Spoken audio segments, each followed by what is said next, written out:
give us the idea of your sort of squad selections this week? What have you had to sort of weigh up?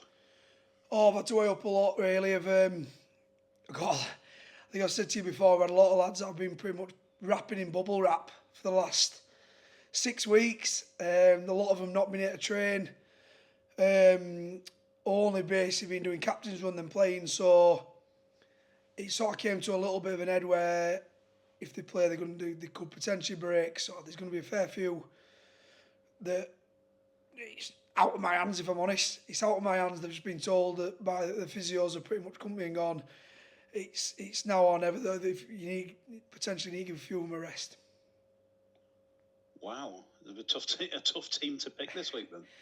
Yeah, pretty much. I know I've said this numerous times before, but if you are ready, fit, available, and ready to go, you're pretty much going to get an opportunity, which is great. You know, it gives some young lads that we've got. Jack Bibby is potentially going to make his debut, so it's really good news for him. Like I say, when one door shuts, it's an opportunity for somebody else. Jack Billington did make his debut with 18th man, and actually came on from 18th man to make his debut. So I feel like you're a little bit underwhelming for him, really. Not obviously the occasion, but not being able to present his shirt with his family involved. So we've done that today because he's going to get another run tomorrow. So like I say, it's exciting for a lot of the young lads that are going to get an opportunity. What was Jack Bibby's reaction when you told him? I literally only told him 5 minutes ago because one of the players went down with a calf injury in captain's run just then. So I have just grabbed him at the end of the session and went, I did tell you might be playing, pal. Congratulations. You know, you've worked really hard. You've played at Dewsbury, you've played all over and done all the things I've asked of you. So congratulations, you're making his debut. I didn't give him the shirt. What we try to as a club is make a bit of a big deal about milestones. Joe Green was making his 250th career appearance. It will be, like I say, Billo in his debut. It feels like it is a little bit. And Jack Billington, unfortunately for him, we didn't know he was going to be making his debut until 5 minutes ago. So, yeah, a little bit harder for us to get his shirt embroidered at this last minute. But I'm sure he'll put his best foot forward and enjoy the occasion anyway. How close has Darius Carter come to possibly being involved? He's the next. I've just spoke to him. He just went to do a bit of a non-squad at the back end of the captain's run. The lads that are not going to be playing and not in the squad do a bit of a top up, some extra skills, some extra defence, a bit of fitness, whatever they need to work on. And he sort of readily jumped into that position, that group of players, and I just grabbed him by the collar and said, don't be going in that. If an outside back goes down tomorrow in the warm-up or somebody gets ill overnight, which I have seen that happen in the past before, I said, you're going to be playing Darius, so he's next. Crazy times. How do you view the Saturday's game? How do you view the next or last two games? Is it obviously the squad's experimental? Can you experiment within the game as well? Do you use it in a different way? Oh look, we could be experimenting if we get a couple go down injured, which has been the case since I've sort of took over. But I'm viewing it as an opportunity. This is an opportunity. There's no pressure on us. There's zero pressure on us. We have a lot of young lads. You know, I really like the fact what Melbourne do. When they have blokes that make milestones, they might not always win, but they always put in a really good performance for that kid so he can at least remember it. And that's the sort of message I've been giving to the playing group. Although we're down on experience and leaders within the group, then it's an opportunity for somebody else to stake the claim as that leader. Until you should never really, your debuts are something you remember for the rest of your career, for the rest of your lives. And win or lose, you need to make sure they go away with a good performance and something they can at least be really proud of. So that's the message that I've instilled in the group this week. It's a big occasion anyway when you're making your debut, but against a side like Warrington Wolves as well. What's your take on Warrington at the moment? Oh look, dude, in the top few sides in the compact, they look like real contenders. I know everyone jokes all the time about them being the nearly men, but you look at them this year and you think, I look at them and think they could do it. They could win it. They can win this. They've got really strong pack. They've got their half-backs, obviously England captain. You know, they've got speed in the centres and wings, and at full-back, where they put the young kid in, or they, Taylor Ray, or they put Duffy in, they've got speed on their outside backs, and they're a really dangerous proposition. And, for me, I just think they've been really smart as well. Like, Luke Yates is one of the best middles in the comp, and Sam Burge is one of the best middles that's probably ever lived. Decided that he's a player for us, not when a lot of other teams were actually getting weaker as the season were going on. And they've obviously brought in Bateman as well. I think the one side that they've actually got stronger. The teams around them have been struggling with injuries and picking up knocks and niggles, and I think they're a side that look to be getting better. So yeah, I won't call them dark horses. I'd call them actual definite contenders. Talk to us about Zach Wolford then. How did that deal come about? Oh, it came about. I still speak to his dad quite a bit. I still speak to Simon, and obviously his name got floated around with the through agents, and he was looking for an opportunity to come back over. And look, everyone knows that we were looking for a 9. We deemed that was probably one of the positions we really need to strengthen. I've said in previous interviews, it's very, very difficult at this time of year. OKR and Wigan and teams like that are talking about 2026. They're not talking about 25, so we are behind the 8 ball. So when his name came available, and he's a really good player, he's somebody that I've watched obviously through Simon. I've watched him anyway, kept to keep a keen eye on him. He's somebody he's going into a really good age. The latter end of the 20s. He hasn't played a million games of NRL, so his body's not broke. He has played a fair few. I think he's played 40 odd games, so he's got experience, and he's going into the pomp of his career. So yeah, I think we've got him at a really good age. He's a big body for a 9. He's got really good deception. He's got really good service. I think he'll offer a lot on the field and off the field. And did Simon have any sway in it? Does he say to Zach, go on, because I'm sure he was a man in demand. I'm sure he was. Does Simon say, go to Huddersfield, you'll enjoy it? Or I don't know. You'd have to ask Simon that. Hopefully he did. Hopefully his experience over here. Obviously, I know it didn't end on great terms, but hopefully he can, he can big up the town and then the club and everyone around it. So fingers crossed he did that. Look, I have a big impact on my sons sort of careers or whatever they want to go into, whether it's acting or rugby or whatever. I give them my advice and what I think, and thankfully I think Simon's pointing in the right direction. So where does that leave Ads, Milner and Thomas Deakin for next year? Ads Milner will be moving on. The club, I think that got agreed a while ago, that both parties agreed that. And nothing really changes regarding Rushay, Deeks. They're still an integral part of a squad, and let's be honest, if you train better than everybody else, and in the friendlies or in the early games, if you get an opportunity, I've said all along, if you get an opportunity to play and you play well, then you'll stay in the team. And generally what happens is good players rise to the occasion. When somebody else comes into the squad and challenges them, they don't go into the shell. They actually say, right. And this is why, the best squads generally have the best teams, because they have everybody fighting tooth and nail every single training session to put the best foot forward and showcase their skills and attributes to the coach. And the better squad we have. And if you are a player that wants to play at the very top and want to play at national, and want to be the very top end of Super League, then you are going to be in a squad that's got good players in and around you, and you rise to the occasion. So that's your first signing. How many more should we expect? Oh, look, if in an ideal situation, I'd absolutely love if I had the tools to be able to go and get 3, 4 and really enhance the squad and put my stamp on it.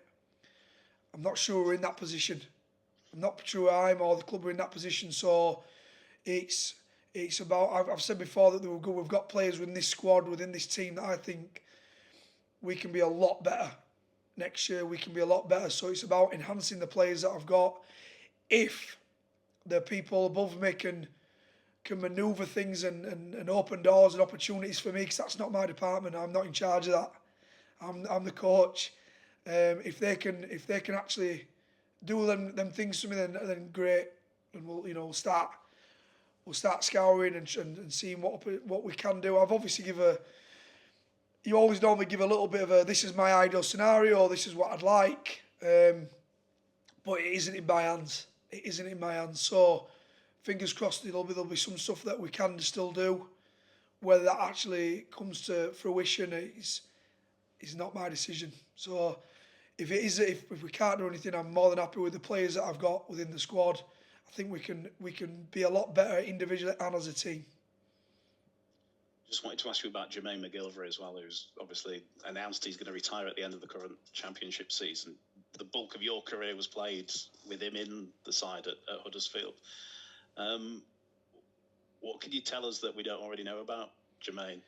There's probably not much you can say apart from everyone knows he's the tightest man that's ever existed in rugby league.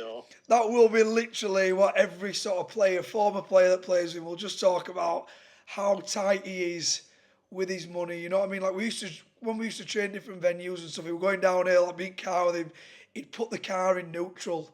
He'd always put the gear stick in neutral just to save a little bit of money. We'd go on team events. Danny Brough would say, I'm not going to the bar all night. I don't fancy going to the bar.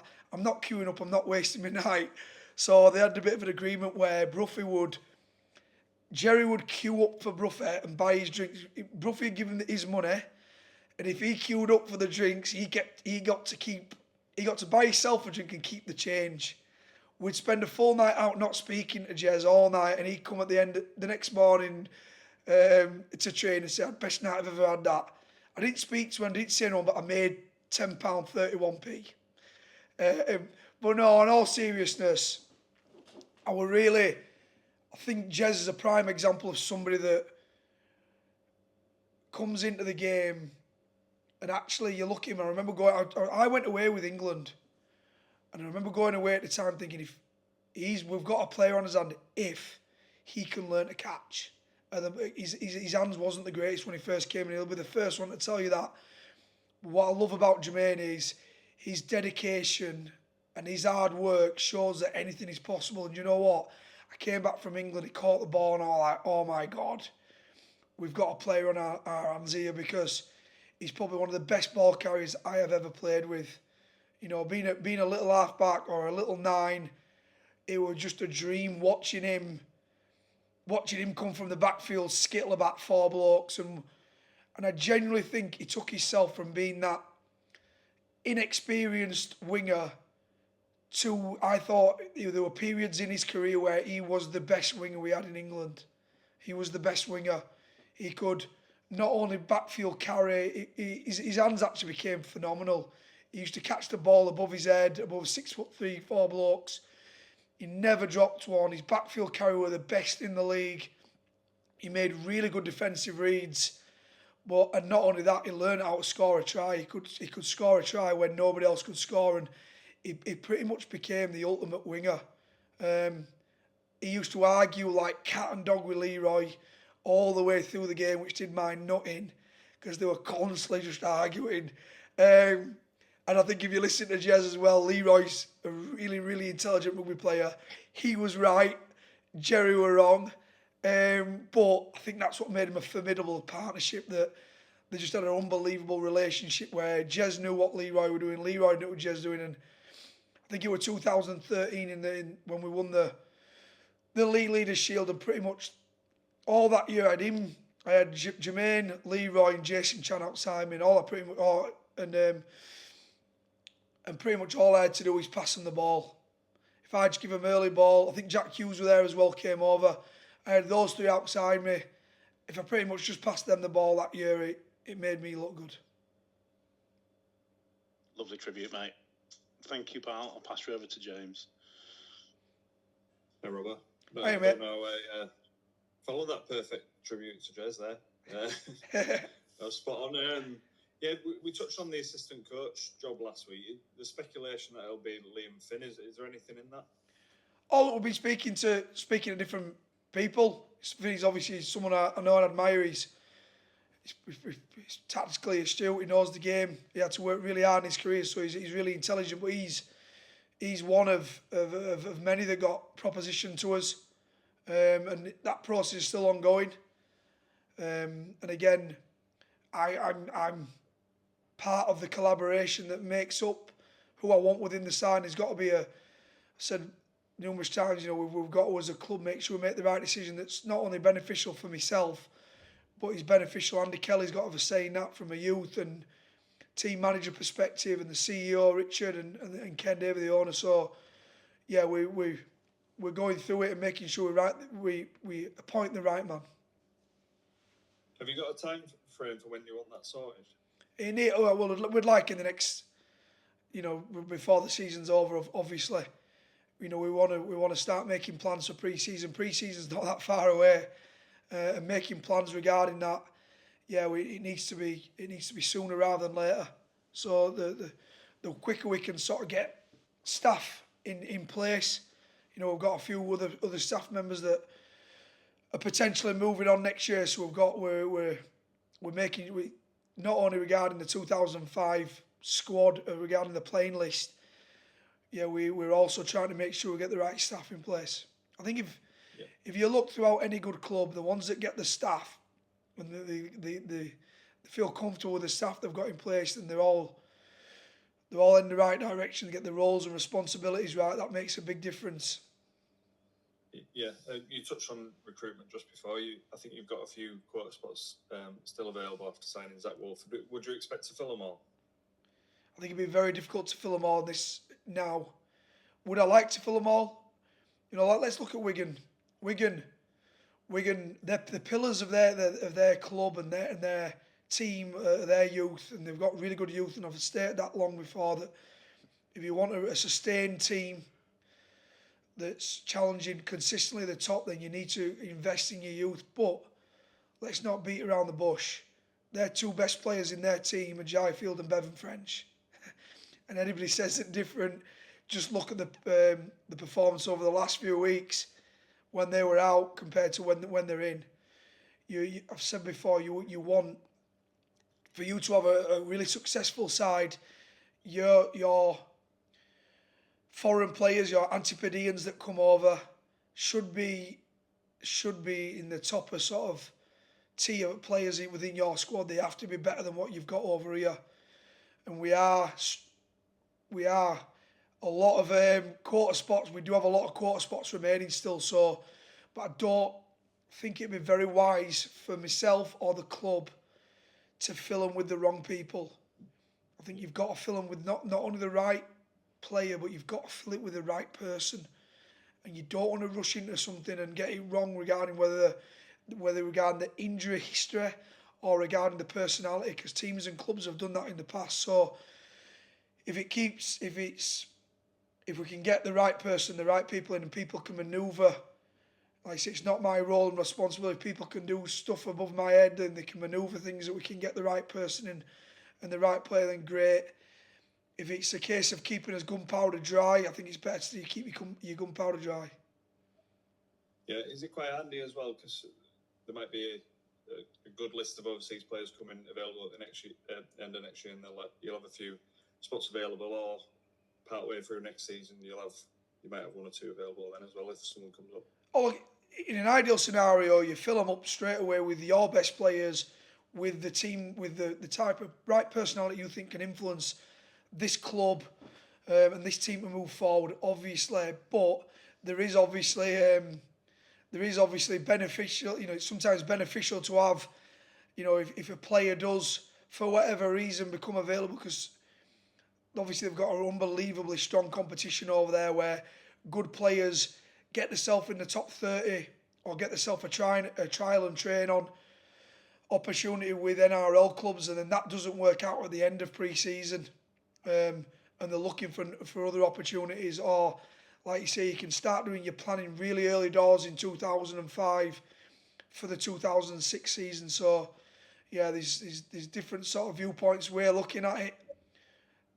Do we want good players, good people in their positions? Of course we do. I don't want to get the wrong ones in. If you have to get them in a little bit later on down the line, then so be it. Yeah, just finally on the game itself, Warrington are obviously chasing the top 2 spot. You've got a lot of injuries, as you've said, but do the players who are going out there, do they have to find the motivation from within to match Warrington's desire? If you can't find a motivation to play professional rugby at Super League level, then I've got the wrong players, and they will be getting moved on, because this is not what I'm about. It's not what the club should be about. Every time you enter that field, I've used this analogy numerous times. If you could go back in time and ask yourself, that 7, 8-year-old, 9-year-old kid that you have an opportunity to play against one of the best teams in Super League at this current time, to play Super League for Huddersfield Giants, and you can't find a motivation to put your best foot forward for yourself, for your family, for your teammates and for the club and for the fans, then you're in the wrong profession and you're definitely in the wrong club. You're definitely in the wrong club, the way we want to move forward. You've made me want to play for you. I'm not available tomorrow. But... I wish I could go back and play. Listen, those that can't do, teach. Those that can't teach teachers. So the ones that generally those coaches that are doing it, we'd swap us hats in, we'd swap us positions in a heartbeat to get back on that field.